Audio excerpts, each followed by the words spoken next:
ఓం నమో భగవతే వాసుదేవాయ.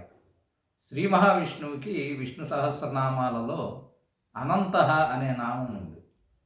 దేశకాల వస్తు పరిచ్ఛేదనములకు లోబడనివాడు కాబట్టి అనంతుడు అని పరమాత్మకి అన్నారు. అంటే పరమాత్మకి దేశ పరిమితులు కానీ, కాల పరిమితులు కానీ, వస్తు పరిమితులు కానీ లేని వ్యాపక లక్షణము కలవాడు కాబట్టి అతడు అనంతుడు అని భావము. గంధర్వాప్సర సిద్ధో కిన్నరోరుగ చారణా నాంతం గాణానం గచ్చంతి తేన అనంతోయం అవ్యయ అని విష్ణు పురాణం చెప్తుంది.